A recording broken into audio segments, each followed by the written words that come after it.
नमस्कार, black and white में आपका स्वागत है और मैं हूं वसीम राशिद। और आज बड़े ही अहम स्टेटमेंट से और उस स्टेटमेंट पर जो बवाल मचा हुआ है उससे हम अपनी बात शुरू करेंगे। जी हाँ, मैं बात कर रही हूँ बाबा रामदेव की।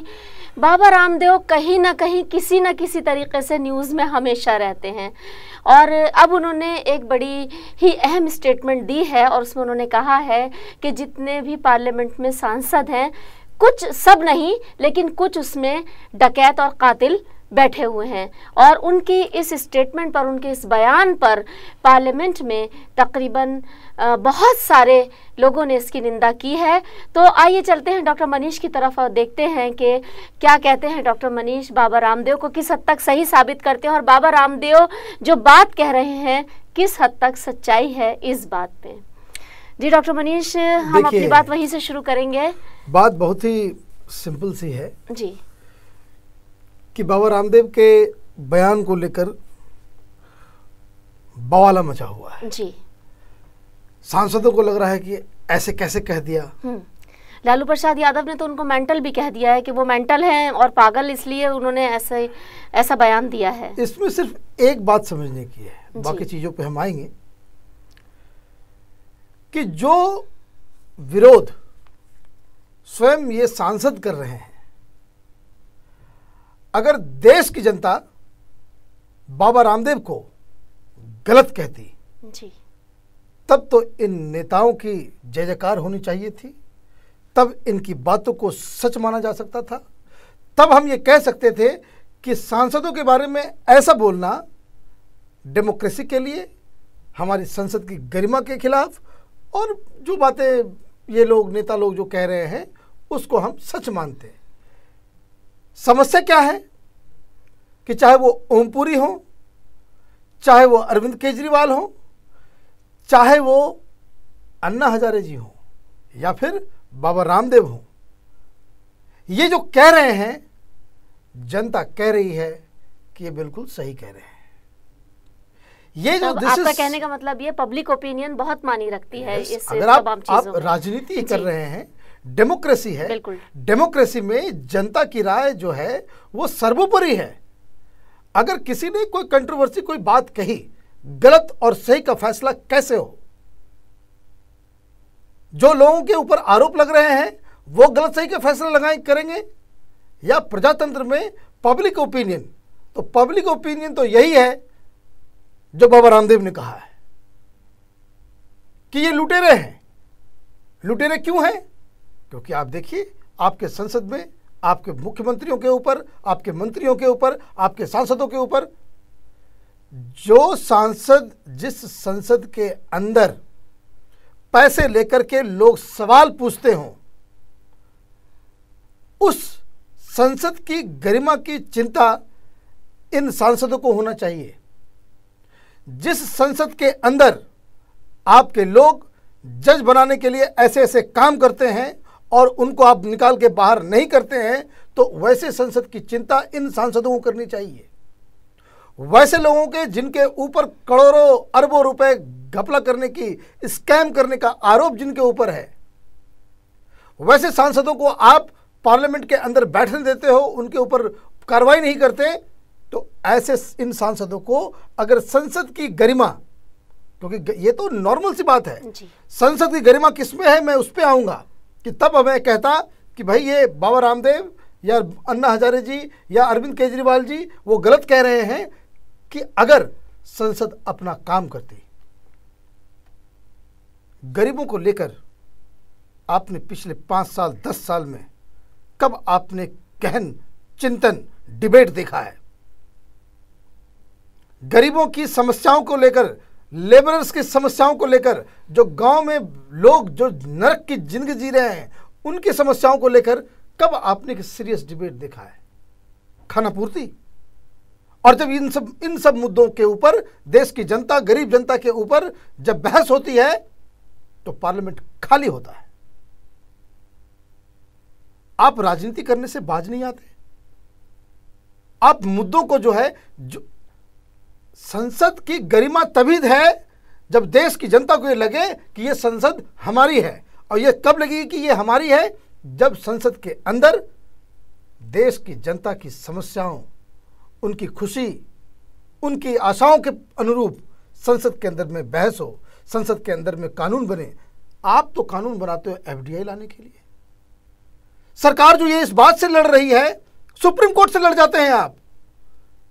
ये पता चल चुका है कि 2G घोटाले में लोगों ने गबन किया है, आपके मंत्रियों ने इस देश को बेच दिया। साफ साफ नाम भी है आपके सामने, लोगों के ऊपर पूरे इल्जामात हैं। फिर भी आपकी बेशर्मी देखिए कि आप यू आर फाइटिंग कि भाई कैसे इसको डिले किया जाए, कैसे इसको जो है इसको आप कर क्या रहे हैं। सरकार की जवाबदेही है कि भाई आप,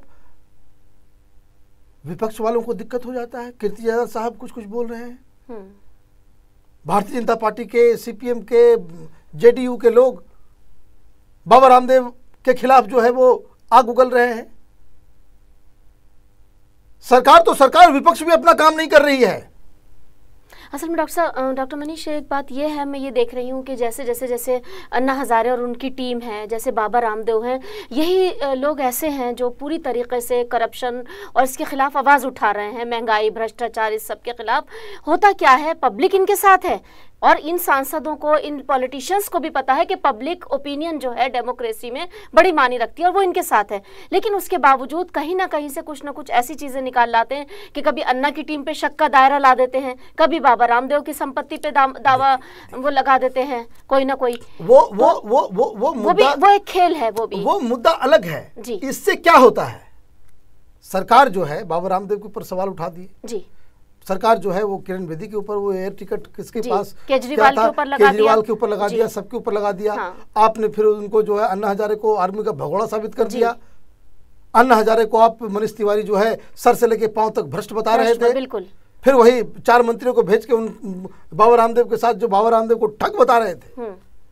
एक बात और इशू है, आप लोगों के, लीडरों के, रहनुमाओं को गालियां दो तो वो गरिमा का उल्लंघन नहीं है। आप बाबा रामदेव को ठग कहो तो वो जो है वो कोई उल्लंघन नहीं है, वो गरिमा के अंदर आता है। आप जब जो है ये कहो कि अन्ना हजारे तुम सर से लेके पांव तक भ्रष्टाचार में डूबे हुए हो, ये गरिमा के अंदर आता है। लेकिन कोई आदमी आईना दिखाए सांसदों को तो वो जो है संसद के ऊपर अटैक हो गया। संसद के ऊपर कोई कुछ नहीं कह रहा। मीरा कुमार कह रही हैं कि जो कॉन्स्टिट्यूशन है, जो कानून है, वो सबसे ऊपर है। लेकिन वो ये भूल गई हैं कि जो सांसदों पर इल्जाम लगे हुए हैं वो भी अपने आप में पूरी सच्चाई के साथ लगे हुए हैं। अरे ये इल्जाम बाबा रामदेव नहीं लगा रहे हैं, ये अन्ना हजारे नहीं लगा रहे हैं। सही कहा, ये अरविंद केजरीवाल नहीं लगा रहे। अरे ये तो प्रूवन है, it is proven because of their own acceptance.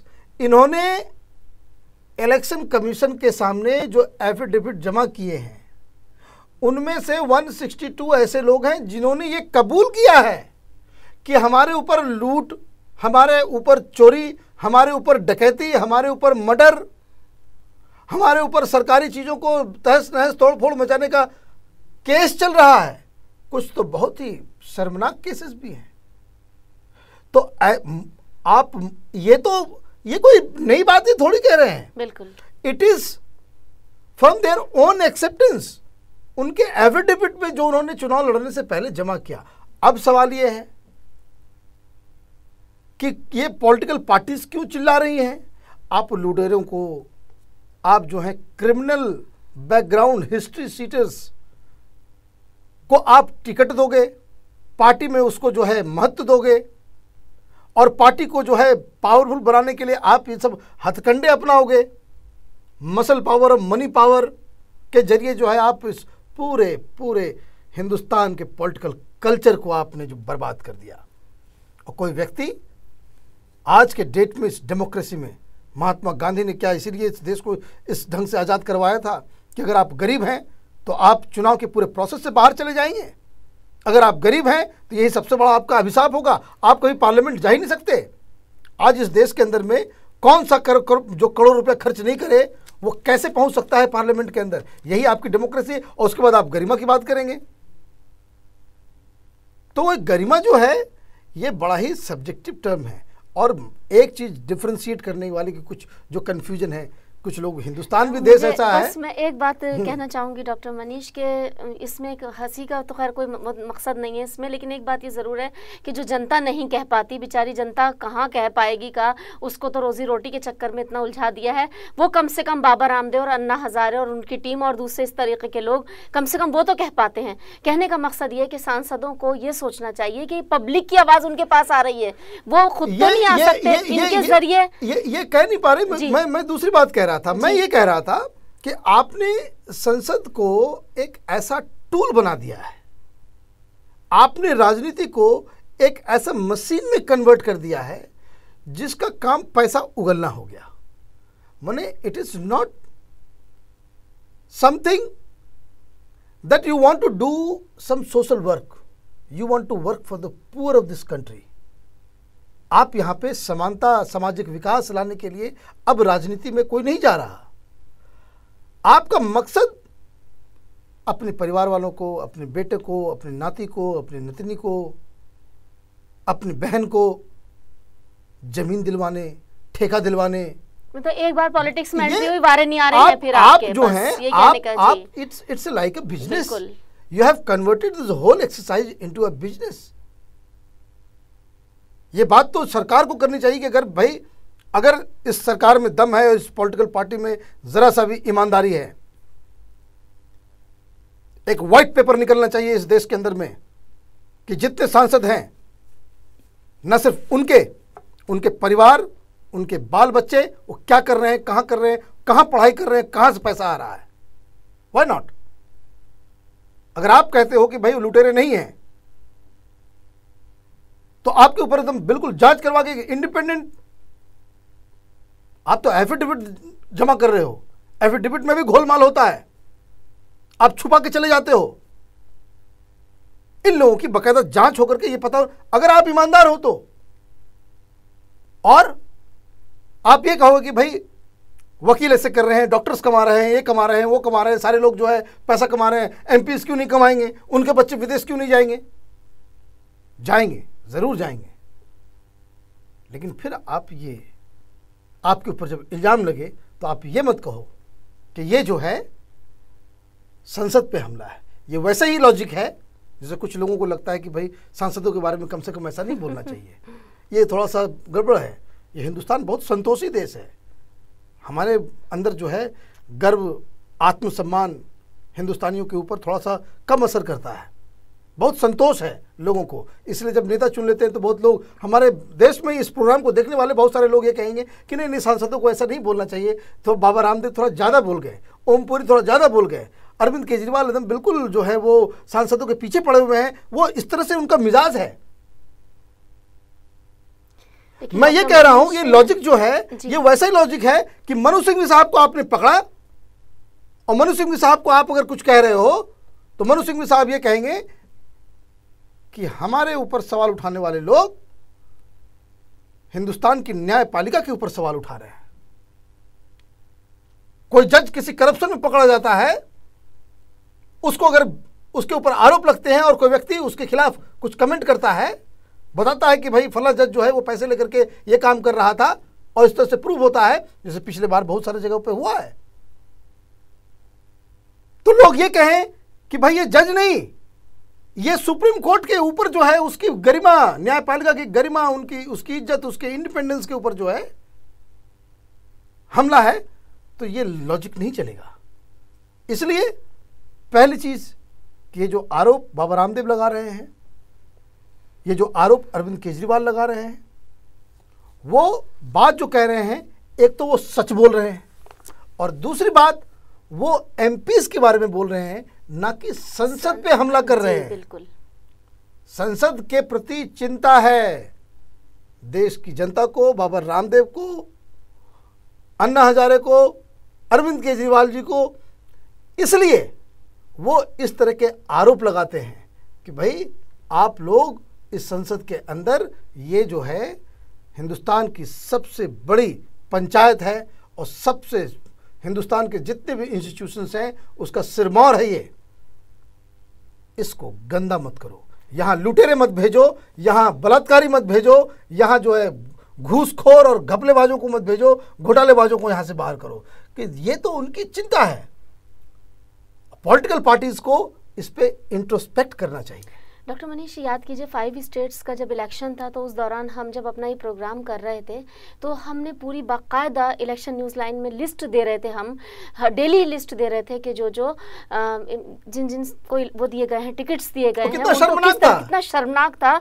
मतलब हमने सबके नाम दिए और कितने कितने केसेस हैं उनके ऊपर, कितने के ऊपर चोरी का, डकैती का, रेप केसेस, मतलब ये, और हम देते जा रहे थे। और ये जो रिसर्च हम लोगों ने किया था वो किस पे किया था? ये उनके दिए गए, जमा किए गए एफिडेविट पर। ये नहीं कि हम कह रहे हैं, बाबा रामदेव अपने मन से कह रहे हैं, कुछ इन्वेस्टिगेट, ये उनके खुद के मानने के ऊपर है। और एक एक आदमी पे डॉक्टर मनीष हम देख रहे थे 40-40 केसेस थे, इतना शर्मनाक था। तो जाहिर है जो भी आपके सांसद हैं उनमें जाहिर है ये कोई संसद पे सवाल नहीं है, नेचुरली सांसद इसके घेरे में है। और इन तमाम बड़ी पार्टीज को ले लीजिए डॉक्टर मनीष, आप देखिए बड़े बड़े कद्दावर लीडरों को देख लीजिए, कौन ऐसा है जिसकी छवि साफ है इस वक्त? तो फिर बोलने का हक तो नहीं, बिल्कुल किसी को नहीं है इस मामले में। जो लोग इसमें, तो मैं ये कहूंगा कि वैसे सांसद जो लुटेरे नहीं हैं, जो ईमानदार हैं, जो अब तक जो है समाज सेवा करते आए हैं, जिन्होंने अब तक आंदोलन किया है, लोगों की भलाई के लिए जो है जेल गए हों, वैसे सांसदों को आगे आना चाहिए। बिल्कुल। और उनको कहना चाहिए कि बाबा रामदेव जो कह रहे हैं वो सही कह रहे हैं, पॉलिटिकल पार्टी से गलतियां हुई हैं। ऐसे ऐसे लोगों को हमने पॉलिटिकल पार्टीज में आने दिया, उनको टिकट दिया, जो संसद के अंदर पैर रखने लायक नहीं थे। ये गलती पॉलिटिकल पार्टीज को माननी चाहिए। डॉक्टर मनीष, मैं आपसे तकरीबन 25-30 साल पहले की जब पॉलिटिक्स पे नज़र डाल रही हूँ तो मैं देख रही हूँ कि एक कोई स्कैम सामने आ जाता था तो महीनों उसके ऊपर बात चलती थी और लोग पागल हो जाते थे कि अरे ये कैसे हो गया। मुझे याद है अच्छी तरीके से, मतलब वही सही 25 साल पहले बोफोर्स हुआ, अभी तक चल रहा है। और वो सिर्फ 84 करोड़ रुपया। अभी तो 84 करोड़ रुपया अगर किसी मंत्री के ऊपर आरोप लग जाए कि भाई 84 करोड़ रुपए का आपने घपलाबाजी किया है, तो लोग हंसेंगे कि भाई ये कोई स्कैम थोड़ा, कोई इधर उधर गड़बड़ हो गया। क्या हो रहा है डॉक्टर मनीष, असल में लोग भूल क्यों जा रहे हैं, एक के बाद एक, कोई दिन तो ऐसा नहीं है जब कोई स्कैम सामने ना आ रहा हो। तो ऐसे में बेचारी पब्लिक क्या करेगी? रीजन ये है, लूट के खा गए आप। ये रीजन ये है कि इस देश की जनता, मैंने बताया कि थोड़ी संतोषी है, वो घूम फिर करके जो है, आप ऐसे से लोगों को, एक तो इसमें 2-3 बातें हैं। आपने ऐसा सवाल कर दिया कि जिसके गूढ़ रहस्य को समझना जरूरी है।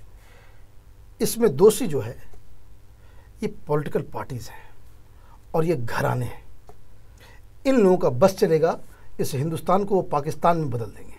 जैसा पाकिस्तान में कोई सरकार नहीं, कुछ नहीं, कानून नहीं, कुछ नहीं, बकवास देश बना दिया है, बर्बाद कर दिया है। ये लोगों को अगर फ्री रन दे दिया जाए तो ये लोग हिंदुस्तान को पाकिस्तान बना देंगे। ये परिवार के जरिए जो है डेमोक्रेसी लाना चाहते हैं। मुख्यमंत्री बनेगा, पार्टी का प्रेसिडेंट बनेगा तो उसका बेटा बनेगा, उसके बाद जो बनेगा उसका बेटा बनेगा। उसके बाद एक तो परिवारवाद, दूसरा जहां जिस पार्टी में परिवारवाद नहीं है वहां कॉकस बना हुआ है। वहां एक जो है बिल्कुल 5-7 लोग हैं जो सब कुछ काम कर रहे हैं, सब तरह के डिसीजंस ले रहे हैं। कहने का मतलब ये है कि पॉलिटिकल पार्टीज की सबसे बड़ी दिक्कत ये है कि सारी पॉलिटिकल पार्टीज, इसमें रीजनल भी है, इसमें नेशनल पार्टीज भी हैं, इन्होंने इस देश के अंदर में जो पॉलिटिकल कल्चर को जो जन्म दिया है वो सड़ा गला विषाक्त है। बिल्कुल, ये सड़ गया है। और जब तक आप इस तरह के पॉलिटिकल कल्चर को कायम रखेंगे तो उस सड़े हुए से जो कुछ निकलेगा वो सड़ा हुआ ही निकलेगा। बिल्कुल। तो ये एक चीज हुआ। दूसरी बात, आपने क्या किया, आपने इस पॉलिटिकल कल्चर के जरिए पूरे पार्लियामेंट को जो है कुछ चंद परिवारों के हाथ की कठपुतली आपने बना दी। बाबा रामदेव इस तरह से अभी अटैक नहीं कर रहे हैं, अभी तो सिर्फ लुटेरा बता रहे हैं, ये कर रहे हैं, लेकिन समस्या इससे भी विकराल है। समस्या ये है कि आवर पार्लियामेंट हैज बिकम, वो कहते हैं कि जिनके हाथ में वो बिल्कुल कठपुतली की तरह जो है एक कुछ परिवार, कुछ लोग इस पूरे संसद को विप के जरिए इन्होंने पूरा का पूरा जो है, और आप इसके लिए क्या कर रहे हो, आप कर ये रहे हो कि आपने सारे इंस्टीट्यूशन को इस तरह से मोड़ रखा है कि जो आदमी अमीर है, पैसे वाला है, जो आदमी पहुंच वाला है, जिसके पास इंडस्ट्री है, जिसके जो पॉलिटिकल पार्टीज को चंदे देता है, उसके लिए आपने पूरे दरवाजे जो है खोल दिए हैं। उसके लिए जो है सब कुछ जो है हिंदुस्तान में वो जायज़ है। और जो बेचारा गरीब है, चाहे वो बिहार हो, चाहे वो आंध्र प्रदेश हो, छत्तीसगढ़ हो, इस देश में 60 साल के बाद आप चांद और कहाँ कहाँ जाने की सोच रहे हो। ICBM आप अग्नि 5 छोड़ रहे हो आसमान में। प्रधानमंत्री जी को और देश की सरकारों को, हर पार्टी की सरकार है, कहीं बीजेपी की, कहीं इसकी है, इनको शर्म नहीं आती कि इस देश के अंदर में ज़्यादातर लोग 3 घंटे 4 घंटे बिजली उनके घर में रहती है।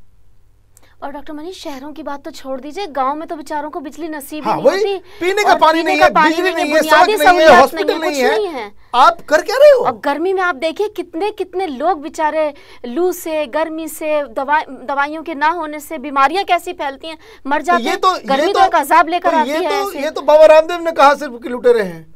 होना ये चाहिए कि बाबा रामदेव के साथ पूरे देश को कहना चाहिए। अदरवाइज हम ये नहीं कि संसद के खिलाफ हम बोल रहे हैं, हम चाहते हैं कि संसद में अच्छे लोग जाएं। हम चाहते हैं कि हमारे सांसद ऐसे हों कि जिनको देख करके हम प्रेरणा लें, जिनकी बातों को सुनकर हम उसको जो है आत्मसात करें। लेकिन ऐसे लोग कहां हैं? ऐसे लोग कहां हैं? हम तो चाहते हैं कि ऐसे लोग जाएं जिनके बेदाग हों, जिनकी जीवनी हम अपने बच्चों को पढ़ाएं। बिल्कुल।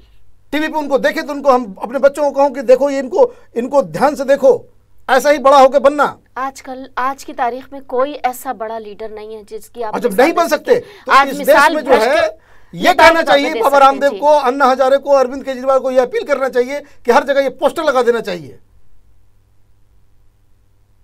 कि जो बात वो कह रहे हैं। नहीं तो पॉलिटिकल पार्टीज को समझना पड़ेगा कि आप ऐसे लोगों को पार्टी में जगह दो, इंपॉर्टेंस दो, टिकट दो, उनके हाथ में लीडरशिप दो जिनको देख करके हम लोग सीखें। सही बात है। जो ऐसा बोलते हुए अच्छा नहीं लगता। सही कहा। ऐसा बोलते हुए बिल्कुल अच्छा नहीं लगता, बुरा लगता है। पूरी दुनिया हमारी तरफ देख रही है। पिछले 60 सालों में ऐसा नहीं कि सब कुछ बर्बाद हुआ है, सब कुछ खराब हुआ है। हम लोगों ने कुछ अच्छा काम किया है, लेकिन ये अच्छा काम किस लिए किया? सरकार की वजह से नहीं। उसका स्ट्रेंथ हमारे समाज के अंदर में जो इनहेरेंट क्वालिटीज हैं हमारे समाज के अंदर में, उसकी वजह से, लोगों की मेहनत की वजह से आज इस देश में कुछ घर परिवार, खास करके अर्बन से भी, अर्बन इलाके में जो लोग को थोड़ा सा प्रॉस्पेरिटी आया भी है, उस सरकार की मदद से नहीं आया। लड़के मेहनत करते हैं, सही कहा, पढ़ते लिखते हैं, दुनिया में जो है अपना परचम अपने दिमाग का लहरा रहे हैं। लेकिन what kind of facilities you are giving? आप तो हाथ खड़े कर रहे हो। भाई एजुकेशन अच्छा सुधारना है, विदेशी पूंजी लाओ। बाजार सुधारना है, विदेशी पूंजी लाओ। कोल्ड स्टोरेज बनवाना है तो FDI, उसके लिए विदेशी पूंजी। आपको शर्म आनी चाहिए। आप 60 साल में किए क्या? आपको कोल्ड स्टोरेज बनाने के लिए इस देश में विदेशी पूंजी की जरूरत है। बम पिस्तौल और क्या क्या अग्नि 5 आप बना रहे हो, वो भी जरूरी है, लेकिन वो भी ठीक से नहीं करते। देश की सुरक्षा भी आप ठीक से नहीं कर पाते। आपका आर्मी जनरल ये कह रहा है कि भाई कि तोप है, गोले बारूद नहीं है। रात में हम लड़ नहीं सकते, माने सनसेट के बाद हम अंधे हो जाएंगे। अंधेरे में अगर कोई देश हमारे ऊपर हमला कर देगा तो हम उसका कुछ नहीं कर सकेंगे। जब सूरज उगेगा, किस सेंचुरी में है हम लोग? ऐसा तो महाभारत की लड़ाई में सुना करते थे कि सूर्यास्त के बाद लड़ाई नहीं होगी। कौन से जमाने में हम लोग जी रहे हैं? तो ये ऐसा सवाल है जिसके ऊपर सरकार को सोचना चाहिए। डॉक्टर मनीष, मैं चाहूँगी कि अब इस टॉपिक को हम थोड़ा ख़त्म करके एक और टॉपिक पे बात करना चाह रही हूँ। मैं चाह रही थी थोड़ा चलते चलते हम प्रेसिडेंट के पर भी बात कर लें कि हिंदुस्तान का अगला प्रेसिडेंट जो होने जा रहा है वो कौन होने जा रहा है, और क्या आप किस तरीके से आप देख रहे हैं उसको। मैं चाहूँगी इस पे बात कर लें।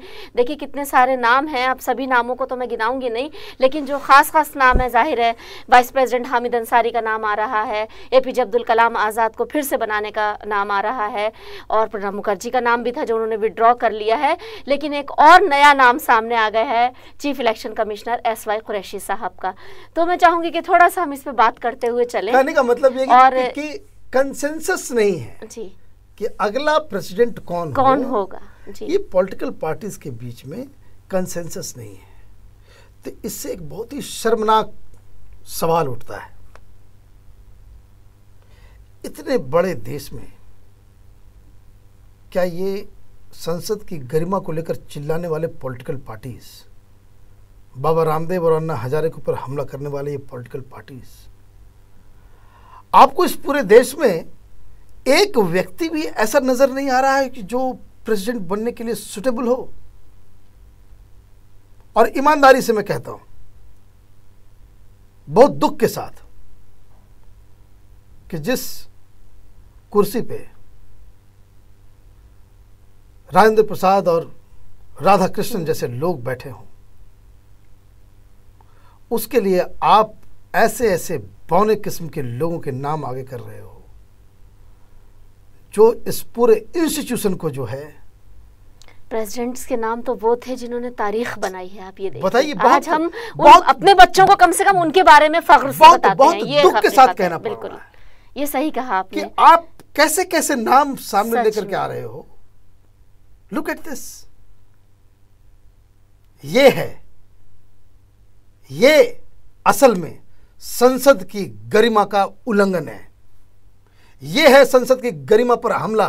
बाबा रामदेव जो कह रहे हैं वो नहीं, इन पॉलिटिकल पार्टीज ने बर्बाद कर दिया है असल में ये हमला, क्योंकि प्रेसिडेंट जो है वो सबसे ऊपर है, सरकार और सब कुछ, उनके पास पावर नहीं है, वो तो डेकोरेटिव।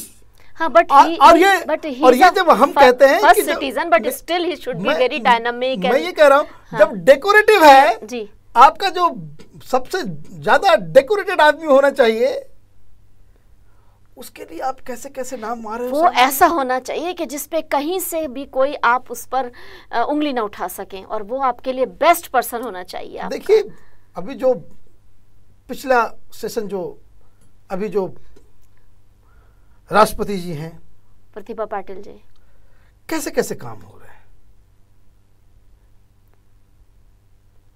10 साल पहले, 5 साल पहले तक राष्ट्रपति के बारे में कुछ निगेटिव बोलना ही अभद्रता माना जाता था, कि डिग्निटी के नीचे की बात है। राष्ट्रपति is the president is above all kinds of controversy. उसको उस तरह का मान सम्मान मिला करता था। अब आप देखिए, उनका लड़का है, हवाई जहाज लेके दूसरे देश में चला गया, अभी सेशल्स गई हैं, अभी सेशल्स परिवार को लेकर चली गई, चाइना गई थी, 5-5 कुक साथ में जा रहे हैं। What is this? जमीन घोटाला आ गया सामने। जब किसी ने ये इल्जाम लगाया कि आपका पूरा पीरियड तो बाहरी मुल्कों में घूमने में निकल गया, तो उन्होंने कहा कि मैंने अपने कार्यकाल में तकरीबन जो दोस्ती बनानी है उसमें ज्यादा मदद की है। दूसरी कंट्रीज से दोस्ती बनाने में मैंने ज्यादा मदद की है। किससे हमने दोस्ती कर ली? देखिए, चाइना की से हमारे ताल्लुकात वैसे ही खराब हो गए। आपके रिश्ते हैं कहाँ किससे? वही तो, आप जो हैं सब कुछ, ये अलग इंटरनेशनल, इस पे कभी और बात करेंगे, क्योंकि ये जो हो रहा है इसके पीछे भी एक अलग पूरा गेम है जो बहुत ही विस्फोटक है। चौथी दुनिया में कुछ समय बाद, 2-3 सप्ताह के बाद हम इस मुद्दे पे भी आएंगे कि ये पिछले 5 साल 10 साल में जो है यूपीए सरकार के दौरान जो इंटरनेशनल रिलेशन जो हमारा रहा है वो कैसा रहा है और क्यों रहा है, ये अलग बहस का मुद्दा है। मैं लेकिन एक बात और पूछूंगी कि जो सुषमा स्वराज ने कहा कि वो कोई कांग्रेसी लीडर नहीं चाहिए प्रेसिडेंट के लिए, मैं चाहूंगी कि वहीं से थोड़ी सी अपनी बात आप खत्म करें, क्योंकि हमारे प्रोग्राम का वक्त भी खत्म हो रहा है, और इस बारे में जो आप कहना चाहते हैं। सबसे बेहतर स्थिति ये है कि चूंकि राष्ट्रपति का एक स्थान है इस देश के अंदर में, जिसको जो प्रतिष्ठित और इज्जत से हम देखते हैं उसको, उसको कंट्रोवर्सी से ऊपर रखते हैं, उसको आम दिनों जिस तरह से अभी हाल के दिनों में बहुत ही डिस्टर्बिंग में बहुत ही गलत और डिमोरलाइजिंग खबरें जो आ रही हैं, न्यूज़ जो आ रही हैं कि प्रेसिडेंट को लेकर के, वो नहीं होता था। तो सबसे बेस्ट तरीका ये है कि ऐसे किसी आदमी को चूज़ किया जाए जिस पे कंसेंसस हो। अगर वो पॉसिबल नहीं है तो चुनाव होगा। चुनाव हो तो कैसा हो? क्या कोई पॉलिटिकल आदमी हो? ऐसा कोई व्यक्ति को ढूंढना पड़ेगा कि जिसके ऊपर कोई दाग नहीं हो, लेकिन अगर जिसके पीछे दामन में जो है कई सारे दाग लगे हुए हैं, तो वैसे व्यक्ति चाहे वो बीजेपी के हों या कांग्रेस के हों, तो वो पॉसिबल नहीं है। तो सबसे बेस्ट तरीका है कि जब आपको दोनों में ही चुनना है तो आप चुनाव में जाएंगे और ऑब्वियसली कांग्रेस अपनी पसंद की कैंडिडेट निकालेगी और बीजेपी अपने पसंद की कैंडिडेट देगी। तो एनडीए वर्सेस यूपीए होगा और बीच में जो लोग हैं जैसे ममता हैं, उनके तेवर अलग है, समाजवादी पार्टी है, बीएसपी है और इस तरह के लोग हैं, इनका रोल कैसा होगा वो तय करेगा कि अगला राष्ट्रपति इस देश के अंदर में क्या होगा। लेकिन अभी भी एक वार्निंग मैं दे देता हूं कि आप देखिएगा इस बहाने ये जो बीच में बैठी हुई पार्टियां हैं वो कुछ कुछ डील करने लग जाएंगी कि आपको मैं सपोर्ट करूंगा या करूंगी तो मुझे ये चाहिए। तो कैबिनेट में भी फेरबदल हो सकता है, कुछ रिसफलिंग हो सकता है, ब्ला ब्ला बहुत सारी चीज। मैं इसलिए कह रहा हूं कि दिस इज हाउ हिंदुस्तान के अंदर में पॉलिटिक्स करने का तरीका हो गया है। और ये तरीका जहां देश पीछे, सेल्फ इंटरेस्ट आगे है, पार्टी इंटरेस्ट, फैमिली इंटरेस्ट आगे है। और यही असल में इस संसद की गरिमा पर सबसे बड़ा हमला है। Thank you doctor Manish. और ये था हमारा आज का ब्लैक एंड वाइट प्रोग्राम और कल अपने इसी प्रोग्राम में आपसे फिर मुलाकात होगी किसी और नए मसले को लेकर, किसी और मुद्दे पर। लेकिन एक बात ये ज़रूर है कि जिस तरीके से बाबा रामदेव ने सांसदों पर उंगली उठाई है, मेरे ख्याल में उन्होंने जनता की आवाज़ को अपनी आवाज़ बनाकर पेश किया है, तो जनता को उनका समर्थन ज़रूर करना चाहिए। कम से कम आपकी बात कहने के लिए कोई तो सामने आया। बिल्कुल ऐसा ही है जैसे अन्ना आपकी लड़ाई लड़ रहे हैं, इसी तरीके से बाबा रामदेव भी आप ही की बात संसद तक पहुंचा रहे हैं। तो कल अपने इस प्रोग्राम में आपसे फिर मिलते हैं, तब तक के लिए इजाज़त दीजिए। नमस्कार।